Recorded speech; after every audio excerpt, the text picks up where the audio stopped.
Another week goes by. Linda's got no voice, and the world is still spinning. Apparently it is spinning. I don't know anymore.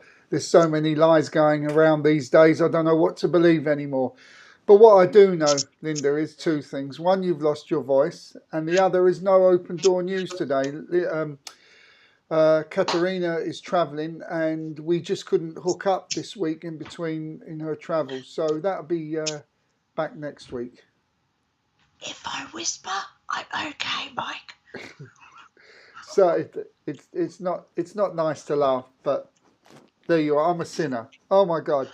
But I've got my lavender tea. I tell you, it's been a week, and all the psychics and the astrologers have been saying big news is going to happen on the 21st. Well, not so far out, the 24th, it's all going to happen. And there's lots of theories going on with this. I'm going to give you some of mine. And this didn't come psychically. This is just from what I've been trying to follow the dots, so to speak. I think it's going to be an announcement about finance. It could possibly be that Jasara or Nasara is going to kick in because they cannot hold it back anymore, which is good news for some people and bad news for those who have got bucket loads in cash in the bank. It could also be something horrific, like they're going to confiscate all their money. I don't think that's going to happen. They did it in Greece. Sorry? They did it in Greece. They did it in Greece, yeah. Yeah. Oh, but the Greeks sorted that out rather rapidly. But look at what's happening in China right now. Yeah. Banks are closing down and people can't access their money. It's not on the news at all. And you go into a lot of banks here in Austria and you can get cash out, but there is no one to serve you. And a couple of banks, you can ring the bell, but that's just to announce you've got an appointment. So you can't just... You see, I received the other day, or about 3 months ago, a debit card for business, which I haven't used. I never asked for it. And at some point, I've got to go in and say what the hell all this is. Whereas before, I could go into a bank and just say what this is. I think the big banks are still letting you go in, but some of these smaller ones, I can't do that anymore. But anyway, I'll tell you the other theory. People are saying that it could be an alien announcement, which is possible. That'll scare the bejesus out of people and put their consciousness and their awareness in that lower vibration, keeping us disconnect from spirit and the divine. That should do the trick. It wouldn't do the trick for me because, as you know, as I know, they're here anyway and have been here for a long time. Goodies and baddies. It's not alien. Okay, it's not alien. Okay. But someone looked alien at a certain funeral the other week. Man-made. Camilla. Yeah. Go there, Mike. Pop up that photo of Camilla. Can you do that? And then we'll get on with the show. Because we're not really a conspiracy show, but this is quite alarming to see this. The old reptilian throat there and the mask. You've got to be very quick to pick these things up. But yeah.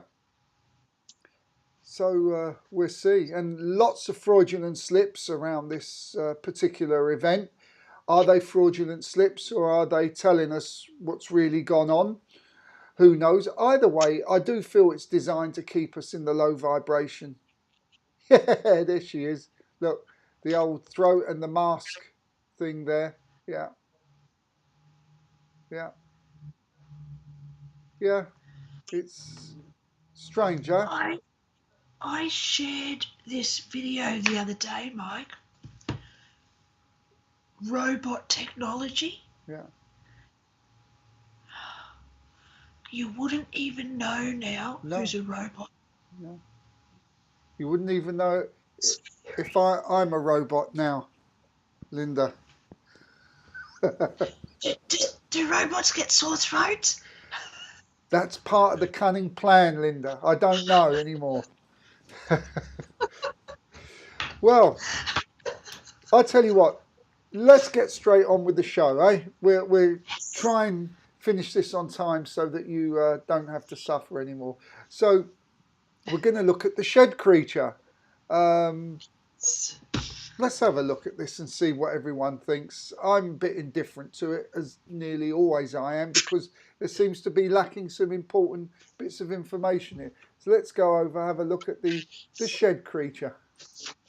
What would you do if you discovered a strange creature living in your garden shed? In this video, posted to YouTube by Travazar, the uploader investigates this very possibility.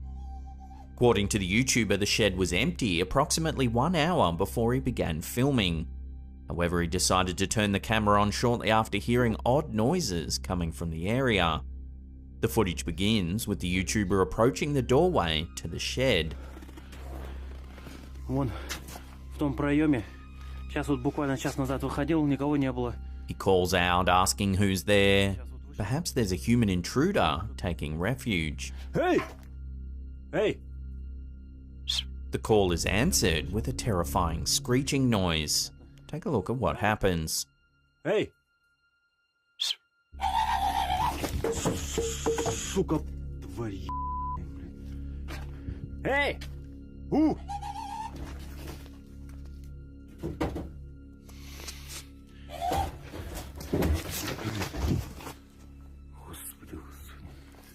The YouTuber backs away in fear, cursing at whatever's taken up residence in his shed.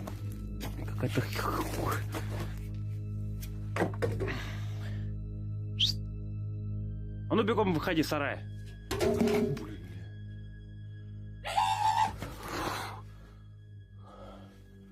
Armed with a shovel, he soon returns. As he peeks through the doorway, we can see a piece of wood moving in the shadows. Чё ты там ломаешь?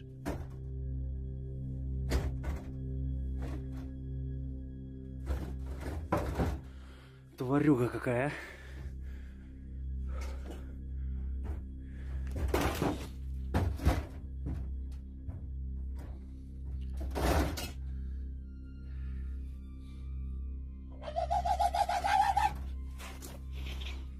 The YouTuber moves around to the side of the building to get a better look. There, the same beam of wood is sticking out through a window. He aims the camera inside, and for a split second, a shadowy face can be seen. Take a look.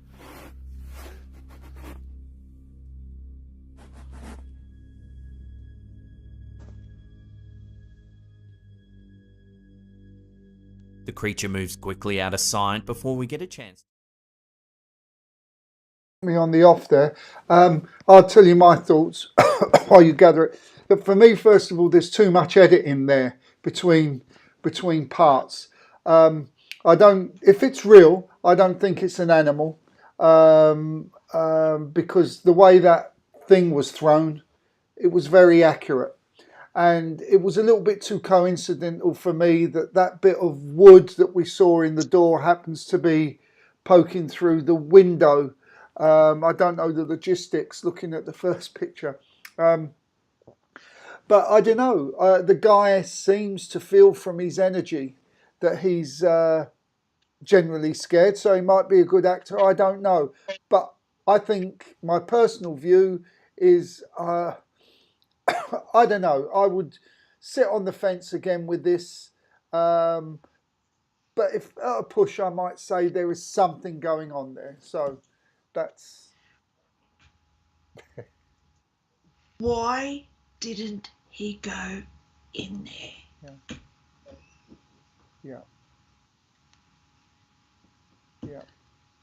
Yeah, I would have thought you could have put tons of lights on, you know.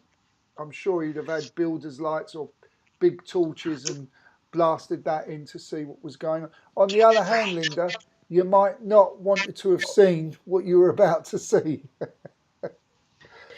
get a friend. Yeah. Go get a friend. Yeah.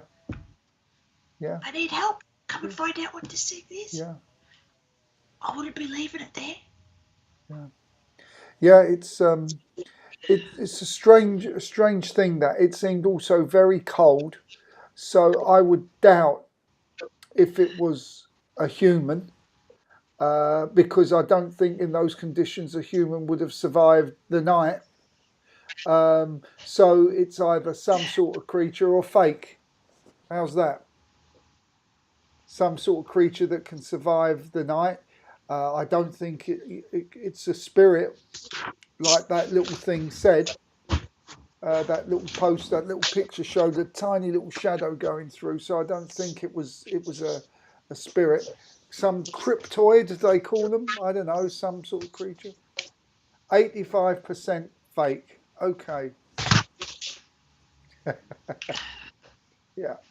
Well, that's fair enough. Yeah, I mean, yeah, it's, as I say, there's too much indecision in the video editing there. You know, cutting at very crucial points. So, okay, super duper. We're going to get through this, I think, pretty rapidly today, Linda. Never mind. Olivia's incarnation.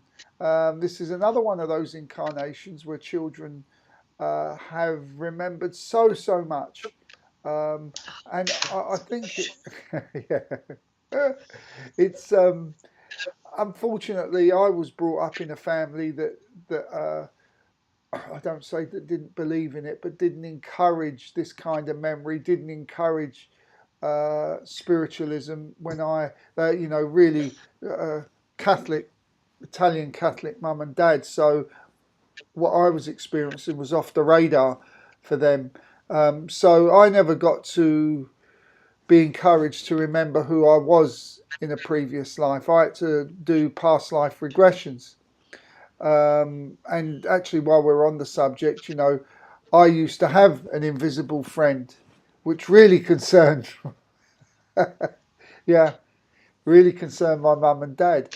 Actually, I used to have this brother and sister who used to come and play around me whenever I was alone in a room. Sally and Elizabeth. Okay. Well, my story, just to save your voice, is that these kids would always play around me when I was there, and I would talk to them. And then I would, you know, say, Mum, come and see. That boy and girl I tell you about are here. And when Mum walks in the room, they'd be gone. They just didn't like Mum and Dad's energy. Although they did scare me once when I woke up and they'd be flying around the room. That wasn't too nice. I was a baby. I'd done the old, you know, as if that's going to make a difference, putting the blankets over your head, you know. And then, you know, you have this shiver down you. Which wasn't too good as a kid, but you got over it. I don't think they meant any harm. They just enjoyed my energy. And again, if you had a mum and dad that was leaning more towards helping you understand that, then things could have been a bit different. So, but there you go. Okay, Olivia's incarnation. Back to Olivia's incarnation. Let's have a look at Olivia, and then we'll make some comments. Here we go. England. When Olivia was 2 years old, she was out walking with her mother. When her mother asked, "What time do you think it is?" and Olivia replied, 7 o'clock, then added, 1787. On another occasion, when Olivia was 2 years old, she casually said to her mother, "My name used to be Daisy."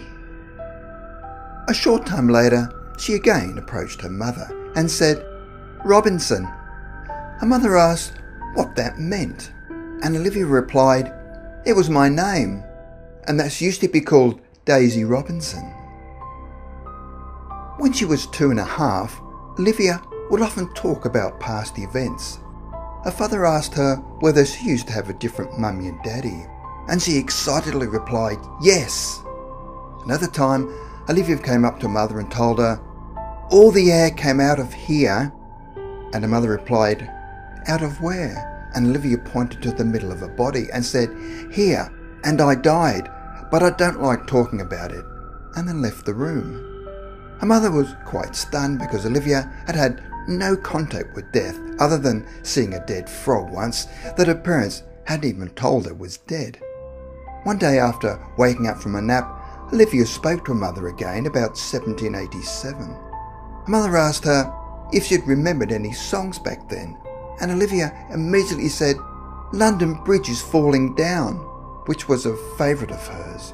That nursery rhyme was in fact around in 1787. Another time Olivia walked up to her mother and out of the blue said, "30 years old." Her mother said, "Who is 30 years old?" And Olivia replied, "I was when I died. I died because I didn't eat anything and then wandered away."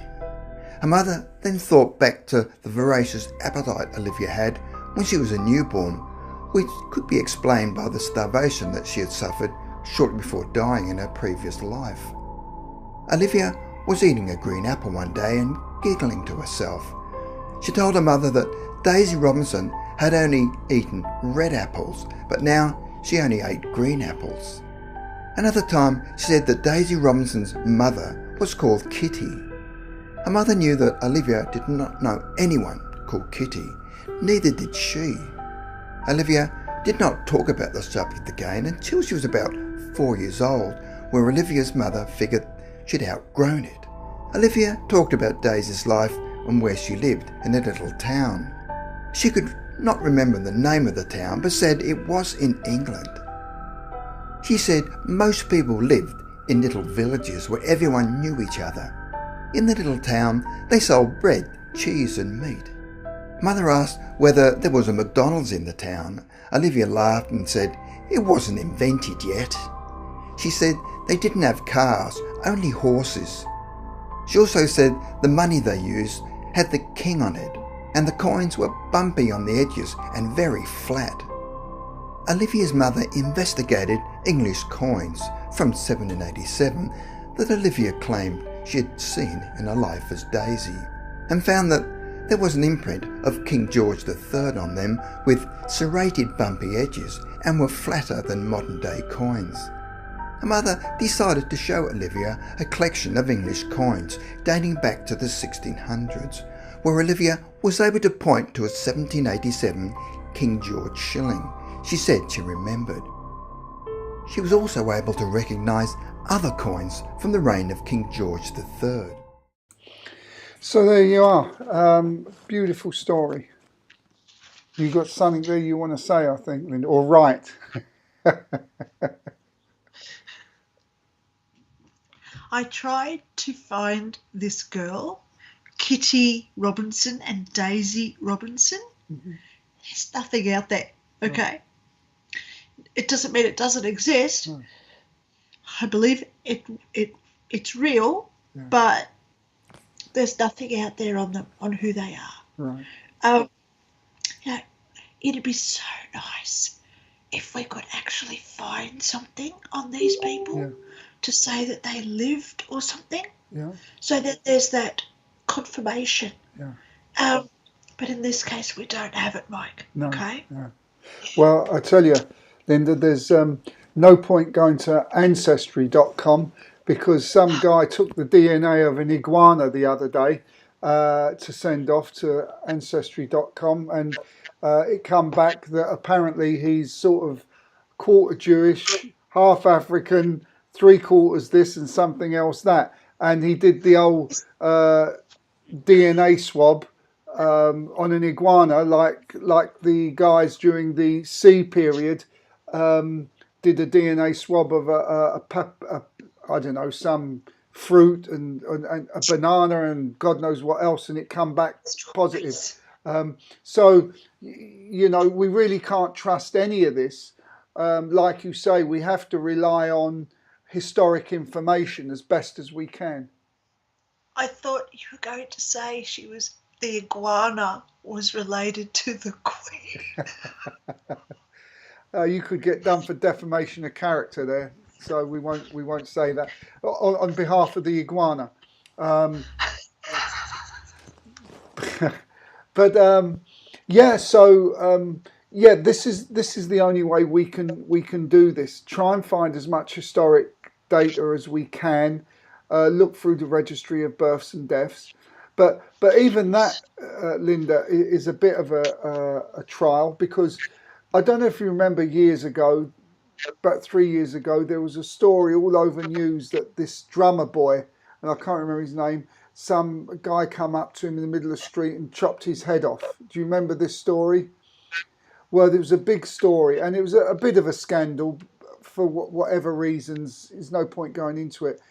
But I looked up this guy because they said the name of this drummer boy for the military. They gave his name, where he was born, and I looked up the registry of deaths and births, and I could not find this guy's name.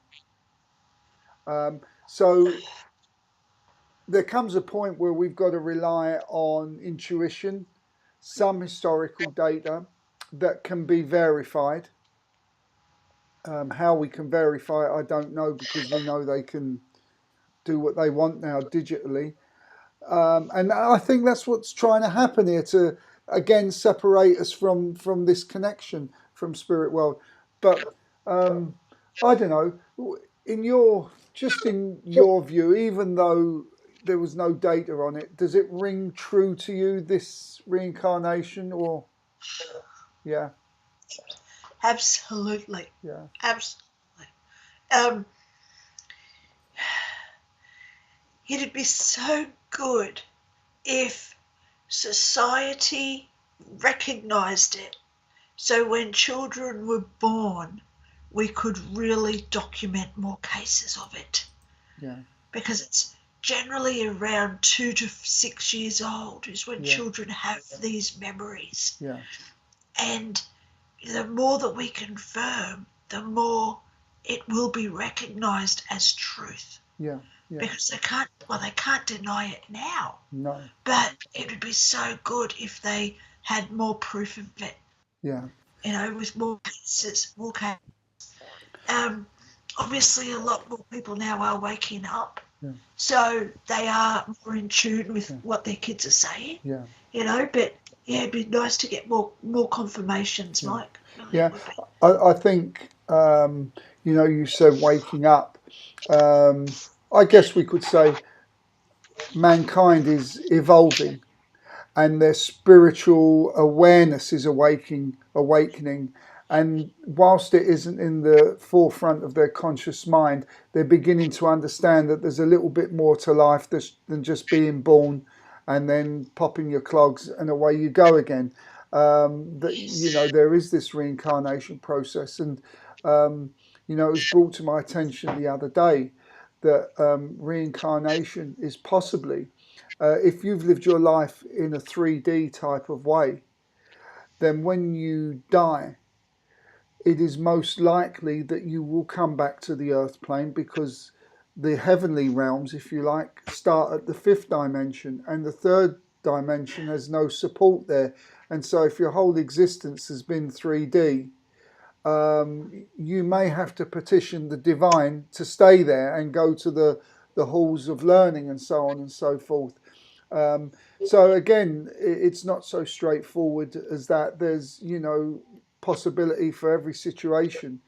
But back to the reincarnation, certainly I think more and more people are beginning to, or parents are beginning to understand and listen to them a little bit more.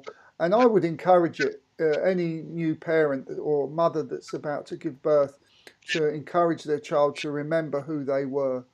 And I think this also makes for more compassion, possibly better understanding, and they can evolve much quicker because they understand that they just simply were not flesh and blood, that there's more to it than them. So How many parents are out there, Mike, ego driven, yeah, where they don't want their children to be somebody else's? yeah, They want their baby to be theirs, yeah, yeah, without a life before it. So there's a lot of reasons why people wouldn't want to do past life regression on their children. Do you think a lot of that? Do you think a lot of that, Linda, is at a subconscious level because it's a generational thing, or do you think it's largely conscious? Could be all of it, Yeah. intermixed. Our belief system has a lot to do with it, Yeah, because religion has always been so forefront. Just look how religious just the Queen's service just was. That's a wake-up call, just how much religion does dictate our belief systems. Yeah. And then you've got those that wake up to conscious awareness. Yeah. And it's still an ego thing, whether, like free will, Yeah. whether we want to dabble in past life regressions and reincarnation. Yeah. So, somebody has this baby growing inside of them for 9 months. Yeah. Then it's born. How would you feel like last week, that lady where her daughter says, "That's my mother"? Yeah. So who am I? Yeah. Who am I? Yeah. If that's your mother, that other person. Yeah. So, some people can be somewhat selfish Yeah. in their ego different ways, so they cloud it, so they don't even want to see it. Yeah. But at the end of the day, it would be nice if more people actually did it, Yeah. Yeah. So we do work it out, but are we supposed to? That's the thing. Yeah. And because it's only religion that's told us for the last 2 millennia that we're not supposed to work it out. Yeah. Yeah. So, Yeah. Well, I think the Vatican certainly does have a lot to answer for. And, I would personally, first of all, like to see the many gospels that they have hidden and excluded from the Bible. Two, namely the gospel according to Mary Magdalena and the gospel according to Judas. I know there are paperbacks of this that you can buy, but I don't think they've come from the Vatican text. I think this is a lot of surmising and just doing some research. So, yeah, the Vatican has got a lot to answer. I think the Vatican is crumbling. It's approaching the end of its power base, which is why, for some reason, they've called in all their money from all around the world this week. So something's going on down there very, very much. I just think that people are understanding a lot more now that they don't need a religious organization to be in contact with the divine or the spirit world, because so far as a Catholic upbringing, it's been largely about brimstone and fire and how evil and how bad you are, and God is going to remember everything that you do. It's got obviously better as time has gone on, but it was quite a frightening period growing up in that time, where you're reminded of every bad thing you do, and the good things, but the essence was always on the badness. And again, as we evolve, as we awake, as our consciousness gets more connected with spirit and the divine and the fifth dimension, more and more people are finding that they don't need this organized religion. I mean, I think the Quakers have a good thing, when they have a service, there is no leader. There is no person leading the service. There is an elder there that guides everything, but he's not like the priest that says this is the order, blah, blah, blah, blah, blah.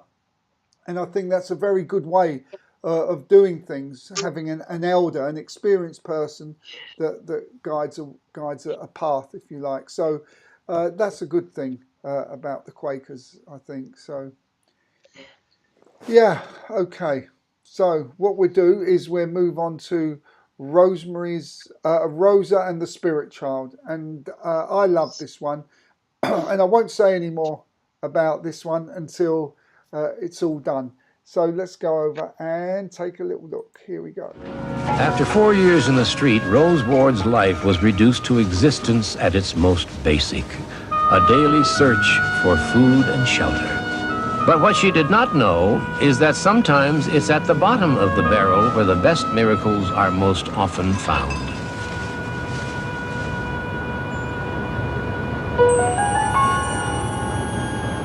On this brisk Wednesday afternoon, Rose had a brief, curious encounter.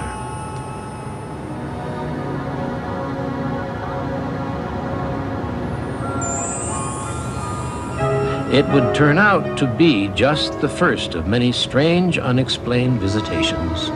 The only family she'd known, her loving mother and longtime husband, were both gone from this world, and Rose Ward was very, very alone.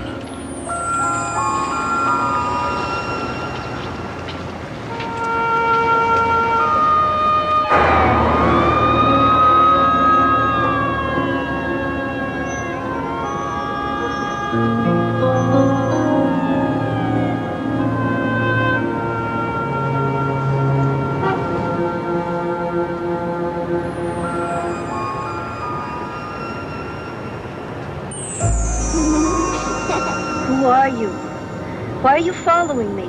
I've come to help you find something. Find what? It's a secret. But I haven't lost anything. Of course you have, Rose. I will show you where to find it. How do you know my name? Are you real, or have I just been living in these boxes too long?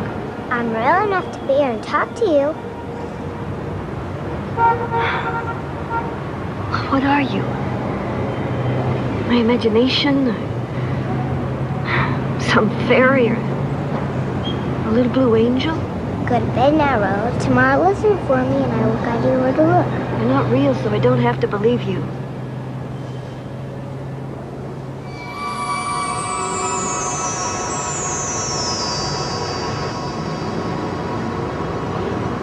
You're wasting your time. I won't be there in the morning. Good night, little Rose.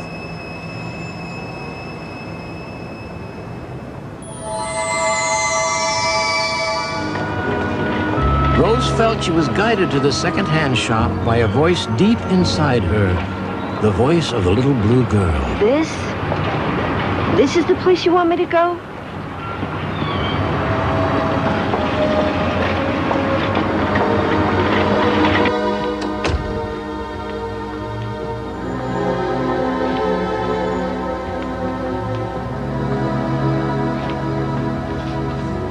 Can I help you with something?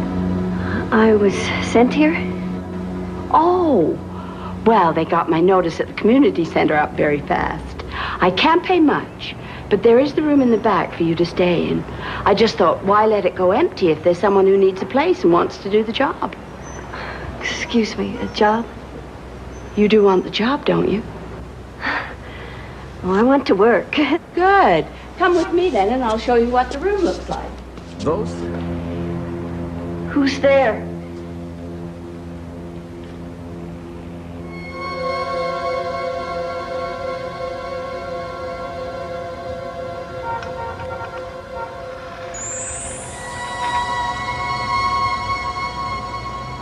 I know I'm not seeing you. I know you're not real. But I left you my bow. Why have you come back? To help you keep looking for what you lost. I don't understand. There is a place where you're needed. There you will find what you lost. Sweet dreams, little Rose. Caregivers. Why this place, little blue girl? Why have you sent me here? For John Rusk, the supervisor of the senior residence, Rose Ward was the answer to a prayer. Rose agreed to help out as a volunteer caregiver. Each passing month, Loretta and Rose grew closer and closer. Rose often thought about the little blue girl who didn't come around anymore. Rose had reached out from her former painful, closed world. She was not alone anymore. But she still wondered, what did the little girl mean about finding something that had been lost? Rose found no clear answer. Loretta knew that her time was running out. She called in John Rusk and asked him to make some quiet inquiries and arrangements.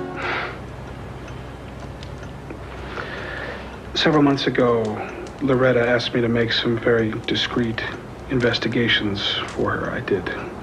They concern you. I don't understand.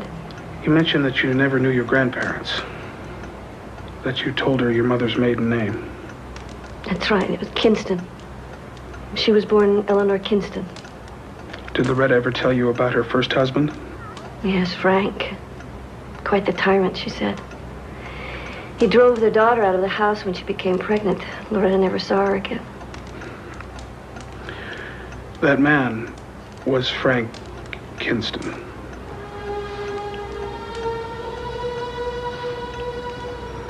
He was your maternal grandfather, Rose.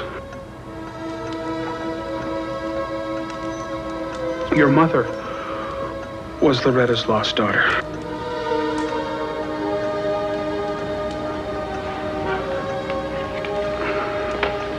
This picture was taken in 1913.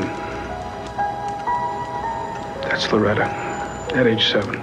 Yes, the spirit child. that little girl who had appeared to Rose was indeed her own grandmother.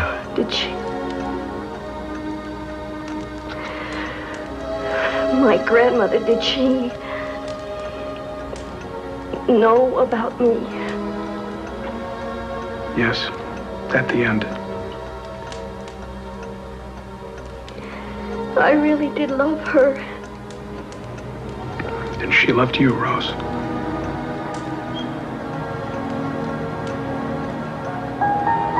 In the end, Rose Ward found what she had lost. The little blue girl had taken Rose by the hand and guided her lovingly and miraculously to a family reunion. I